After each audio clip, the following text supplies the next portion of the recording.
ഇപ്പോൾ നേപ്പാളിൽ ഭരിക്കുന്നത് തന്നെ ജൻസി പ്രക്ഷോഭണത്തിന് നേതൃത്വം കൊടുത്തവരാണ്.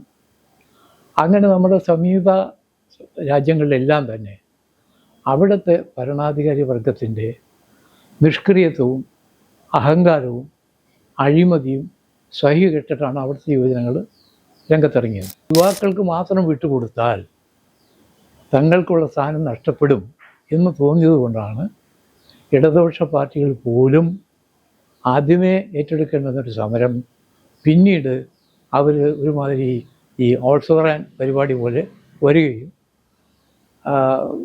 അതിൻ്റെ പിതൃത്വം ഏറ്റെടുക്കാൻ ഒരു വൃഥാശ്രമം നടത്തുകയും ചെയ്തത്.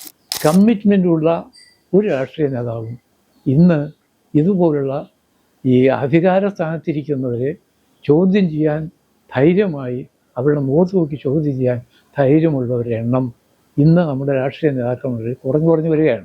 ആ പേരിനൊരു പ്രത്യേകതയുണ്ട്. BJPക്ക് ബദലായിട്ട് CJP. അത് വളരെ എന്താ പറയുക ബുദ്ധിപൂർവം കൊടുത്തൊരു പേരാണ്. കാരണം BJPക്കാർക്ക് പോലും ആ CJPയെ അതിൻ്റെ ഉള്ളടക്കം അനുസരിച്ച് എടുക്കാൻ കഴിയുന്നില്ല. ഇന്ത്യയിൽ ഇപ്പോൾ ഏറ്റവും കൂടുതൽ ചർച്ച ചെയ്തുകൊണ്ടിരിക്കുന്നത് CJPയുടെ സമരമാണ്. CJP വിജയിക്കുകയും ചെയ്തു. എന്നാൽ പ്രതിപക്ഷ പാർട്ടികളുടെ ഇന്ത്യ സഖ്യത്തിന്റെയും കോൺഗ്രസിന്റെയും പരാജയം കൊണ്ടല്ലേ CJP എന്നൊരു പാർട്ടി രൂപപ്പെടുന്നത്. ഇപ്പൊ CJPക്ക് അല്ലെങ്കിൽ ശക്തമായ ഒരു പ്രതിപക്ഷം ഇന്ത്യയിൽ ഇല്ല എന്ന് യുവാക്കൾക്ക് തോന്നി അവർ തെരുവിലേക്ക് ഇറങ്ങിയതാണ്. അപ്പോൾ ഇത് കോൺഗ്രസിന് BJPക്ക് CJP വെല്ലുവിളിയാണെന്ന് പറയുന്നത് പോലെ തന്നെ കോൺഗ്രസിനും വെല്ലുവിളിയല്ലേ?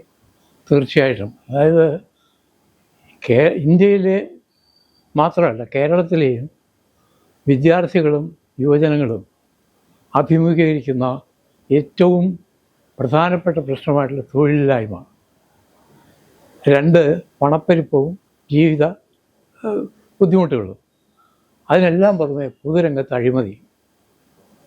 ഈ 3 ഗൗരവതരമായ പ്രശ്നങ്ങൾക്ക് ഇവിടുത്തെ മുഖ്യധാര രാഷ്ട്രീയ പാർട്ടികൾ, അത് പ്രതിപക്ഷ പാർട്ടികളായാലും ഭരണകക്ഷി രംഗത്തുള്ള പാർട്ടികളായാലും വേണ്ടത്ര ശ്രദ്ധ ചെലുത്തുന്നില്ല എന്നൊരു വികാരം വിദ്യാർത്ഥികളുടെ ഇടയിലും യുവജനങ്ങൾക്കിടയിലും വ്യാപകമായി നിലനിന്നിരുന്നു. ഇതൊരു സത്യമാണ്. കാരണം ഒരു ധനശാസ്ത്ര അധ്യാപകൻ എന്ന നിലയിൽ 10-30 വർഷത്തെ അനുഭവ സമ്പത്തുള്ളൊരു വ്യക്തി എന്ന നിലയിൽ മാത്രമല്ല, സാമ്പത്തിക കാര്യങ്ങളുമായി ബന്ധപ്പെട്ട് നിരവധി പൊതുജനശ്രദ്ധയിൽപ്പെട്ട കാര്യങ്ങളെപ്പറ്റിയെല്ലാം സമരരംഗത്ത് അടുത്ത കാലം വരെ സജീവമായി നിന്നിരുന്ന വ്യക്തി എന്ന നിലയ്ക്കും വിദ്യാർത്ഥികൾ, യുവതയെ പ്രത്യേകിച്ച് വിദ്യാർത്ഥികളെ പൊതുവിലും ബാധിക്കുന്ന ഈ പ്രശ്നങ്ങളെ കൈകാര്യം ചെയ്യുന്നതിൽ ഇന്ത്യയിലെ മുഖ്യധാര രാഷ്ട്രീയ പാർട്ടികൾ മൊത്തത്തിൽ പരാജയപ്പെട്ടു എന്നൊരു അഭിപ്രായക്കാരനാണ് ഞാൻ. അതുകൊണ്ട് തന്നെയാണ് ഈ CJP എന്ന് പറയുന്ന ആ ഒരു പ്രസ്ഥാനം ഒരു പാർട്ടി എന്ന രീതിയിൽ ഞാൻ അതിനെ കാണുന്നില്ല ഇപ്പോഴും. ഒരു പാർട്ടിയാകുമ്പോൾ ഒരു സംഘടനാ രൂപം വേണം, ഭാരവാഹികൾ വേണം, അങ്ങനെയുള്ള ബൈലോസ് വേണം. ഇതൊന്നുമില്ല. ഒരേ രീതിയിൽ ചിന്തിക്കുന്ന കുറേ ചെറുപ്പക്കാർ കൂടിച്ചേർന്ന് അഭിജിത്തിൻ്റെ നേതൃത്വത്തിൽ പെട്ടെന്നൊരു ഫൈൻ മോർണിംഗ് എന്ന് തന്നെ പറയാം, ഒരു പ്രസ്ഥാനം രൂപമെടുക്കുന്നു. അവർ ആ പ്രസ്ഥാനം എന്നുള്ള നിലയ്ക്കല്ല, അവർ ഉയർത്തിയ ആശയങ്ങളാണ് യുവജനങ്ങളെ ആകർഷിച്ചത്, വിദ്യാർത്ഥികളെയും ആകർഷിച്ചത്. അത് ഒരു പക്ഷേ ഈ ജൻസി പ്രക്ഷോഭണം നേപ്പാളിലുണ്ടായി, ബംഗ്ലാദേശിലും അതിൻ്റെ അലയടികളുണ്ടായി. ഇപ്പോൾ നേപ്പാളിൽ ഭരിക്കുന്നത് തന്നെ ജൻസി പ്രക്ഷോഭണത്തിന് നേതൃത്വം കൊടുത്തവരാണ്. അങ്ങനെ നമ്മുടെ സമീപ രാജ്യങ്ങളിലെല്ലാം തന്നെ അവിടുത്തെ ഭരണാധികാരി വർഗത്തിൻ്റെ നിഷ്ക്രിയത്വവും അഹങ്കാരവും അഴിമതിയും സഹികെട്ടിട്ടാണ് അവിടുത്തെ യുവജനങ്ങൾ രംഗത്തിറങ്ങിയത്. അതിനവർ ഇവിടുത്തെ കേരളത്തിലെയും ഇന്ത്യയിലെയും ജനങ്ങൾ നിരവധി വർഷമായി കാത്തിരിക്കുന്നു. അവർക്ക് ആരെങ്കിലും ഒരാൾ ഒരു കൂട്ടർ ലീഡർഷിപ്പ് കൊടുക്കട്ടെ എന്ന ഒരു പ്രതീക്ഷയിൽ. പക്ഷേ അവർ നിരാശപ്പെടുത്തുന്ന പ്രതികരണമായിരുന്നു മുഖ്യധാര രാഷ്ട്രീയ പാർട്ടികളിൽ നിന്നുണ്ടായത്. ഈ ഒരു സത്യം എല്ലാവരും അംഗീകരിച്ചേ പറ്റൂ. പക്ഷേ അതങ്ങനെ ഈ യുവാക്കൾക്ക് മാത്രം വിട്ടുകൊടുത്താൽ തങ്ങൾക്കുള്ള സ്ഥാനം നഷ്ടപ്പെടും എന്ന് തോന്നിയതുകൊണ്ടാണ് ഇടതുപക്ഷ പാർട്ടികൾ പോലും ആദ്യമേ ഏറ്റെടുക്കേണ്ടുന്നൊരു സമരം പിന്നീട് അവർ ഒരുമാതിരി ഈ ഓൾസോറാൻ പരിപാടി പോലെ വരികയും അതിൻ്റെ പിതൃത്വം ഏറ്റെടുക്കാൻ ഒരു വൃഥാശ്രമം നടത്തുകയും ചെയ്തത്.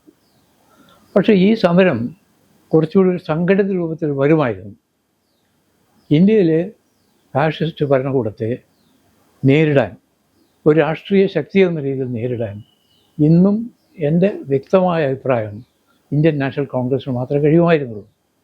ആ ഇന്ത്യൻ നാഷണൽ കോൺഗ്രസ്സും ആദ്യഘട്ടത്തിൽ ഈ ഒരു പ്രസ്ഥാനത്തെ CJP എന്ന് പറയുന്ന പാർട്ടിയെ ഗൗരവമായി എടുത്തില്ല.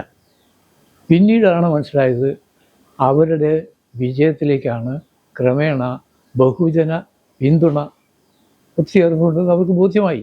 അങ്ങനെയാണ് രാഹുൽ ഗാന്ധിയും എല്ലാം വരുന്നത്. അന്നും അതിനു മുമ്പ് തന്നെ വ്യക്തിപരമായി പറയുന്നതെന്ന് വിചാരിക്കരുത്, എനിക്ക് നേരിട്ട് പരിചയമുള്ള CPIയുടെ മഹിളാ നേതാവ് ആനി രാജയാണ്.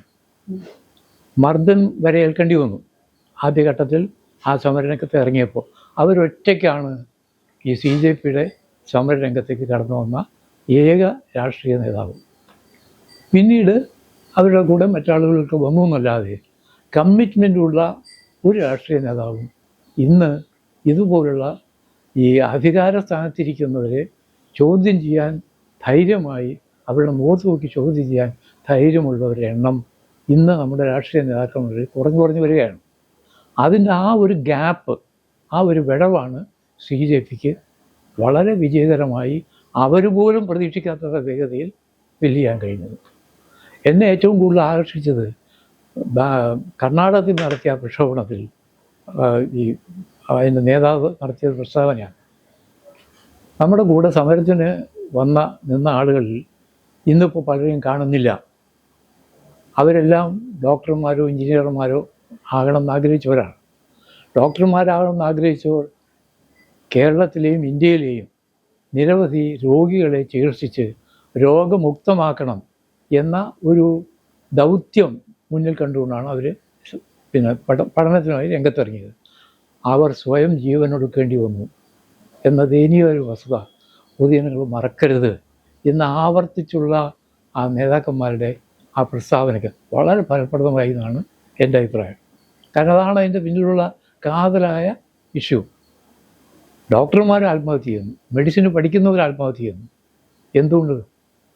ഭരണ രംഗത്തുള്ളവരുടെ അഴിമതിയും അഹന്തയും അശ്രദ്ധയും കാരണം ഏതാണ്ട് 23-24 യുവാക്കളാണ് ആത്മഹത്യ ചെയ്തെന്ന് പറയുന്നത്. റഫായിട്ടുള്ള കണക്കാണ്. ഒരു പക്ഷേ അറിയപ്പെടാതെ ഇതുപോലെ നരകിക്കുന്നവരിപ്പോഴും ഇന്ത്യയുടെ വിവിധ ഭാഗങ്ങളിലുണ്ടാവും. കേരളത്തിൽ പോലും ധാരാളം കുട്ടികൾ ഇവിടുത്തെ പരീക്ഷാ ക്രമക്കേട് കൊണ്ടും പബ്ലിക് സർവീസ് കമ്മീഷൻ്റെ പരീക്ഷ നടത്തിപ്പിൻ്റെ തകരാറ് കൊണ്ടും ഇന്നും അവശത അനുഭവിക്കുന്നവരും പ്രതിഷേധിക്കുന്നവരും ഇപ്പോഴുണ്ട് കേരളത്തിൽ പോലും.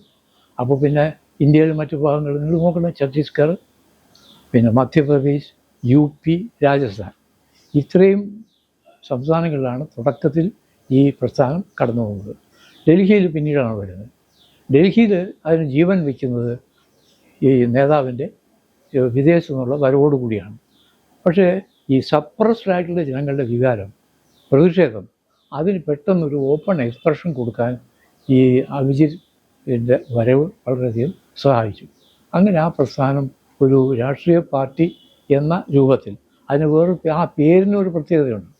BJPക്ക് ബദലായിട്ട് CJP. അത് വളരെ എന്താ പറയുക, ബുദ്ധിപൂർവം കൊടുത്തൊരു പേരാണ്. കാരണം BJPക്കാർക്ക് പോലും ആ CJPയെ അതിൻ്റെ ഉള്ളടക്കം അനുസരിച്ച് എതിർക്കാൻ കഴിയുന്നില്ല. ആസാം മുഖ്യമന്ത്രിയുടെ മകള് ഈ സമരത്തിന് അനുകൂലമായി പ്രസ്താവന ഇറക്കി. കേരളത്തിലും ധാരാളം BJP നേതാക്കളുടെ മക്കളെ എനിക്കറിയാം. അവരെല്ലാം തന്നെ ഉള്ളിൻ്റെ ഉള്ളിൽ അവർ ഈ പ്രസ്ഥാനത്തെ അനുകൂലിക്കുന്നവരാണ്. കാരണം അവർക്ക് ഇത് ഇഷ്യൂസാണ് പ്രധാനം. ആ ഇഷ്യൂസ് അവർ ടേക്കപ്പ് ചെയ്ത് വളരെ മർമ്മപ്രധാനമായ ഇഷ്യൂസാണ് അവർ ഏറ്റെടുത്തത്. അത് ഇന്ത്യയിൽ ഒരു എന്താ പറയുക, കോമൺ സെൻസിലുള്ള ഒരാൾക്കും അതിനെ ചോദ്യം ചെയ്യാൻ കഴിയില്ല. അതുകൊണ്ട് തന്നെയാണ് ഞാൻ ആ ടൈമിൽ ആദ്യം ഒരു ലേഖനം എഴുതി, കെട്ടിവെച്ച വിവരങ്ങളൊക്കെ വെച്ച്. ഇവിടുത്തെ മുഖ്യധാര പത്രങ്ങൾ ഒന്നും തന്നെ അത് പ്രസിദ്ധീകരിക്കാൻ തയ്യാറായില്ല. ഒടുവിൽ ഞാൻ സ്ഥിരമായി എഴുതിക്കൊണ്ടിരിക്കുന്ന എൻ്റെ പാർട്ടിയുടെ CPIയുടെ ജനയുഗത്തിലേക്ക് ആ ലേഖനം അയച്ചു കൊടുത്തു. ഒരു കുറിപ്പോടുകൂടി ഈ ലേഖനം പ്രസിദ്ധീകരിക്കുന്നില്ല എങ്കിൽ തിരിച്ചയക്കണം. പക്ഷേ ആ പത്രാധിസമിതി കൂടി ആ ലേഖനം പ്രസിദ്ധീകരിച്ചു. എന്നിട്ട് ഞാൻ നിർത്തിയില്ല. ഇത് കഴിഞ്ഞാൽ ബിസിനസ് സ്റ്റാൻഡേർഡിൽ നല്ലൊരു അവലോകനം വന്നിരുന്നു, വിവിധ സംസ്ഥാനങ്ങളുടെ റിപ്പോർട്ടുകൾ വെച്ചുകൊണ്ട്. അതിനെ ബേസ് ചെയ്ത് ഞാൻ വേറൊരു ലേഖനം എഴുതി. അത് ലേബർ ലൈഫ് എന്ന് പറഞ്ഞ ബാങ്കുകാരുടെ ആ ജേർണലിലും പ്രസിദ്ധീകരിച്ചു. ആ 2 ലേഖനങ്ങളല്ലാതെ ഈ സമരം ഈ ലെവലിൽ ജയത്തിലെത്തുന്നവരെ ഒരു നേതാവോ ഒരു എഴുത്തുകാരനോ ഈ ഇഷ്യൂ ടേക്കപ്പ് ചെയ്യാനോ അതിൻ്റെ ഇഷ്യൂസ് ഹൈലൈറ്റ് ചെയ്യാനോ ഇവരെ ആത്മാർത്ഥമായി പിന്തുണയ്ക്കാനോ തയ്യാറായിട്ടില്ല.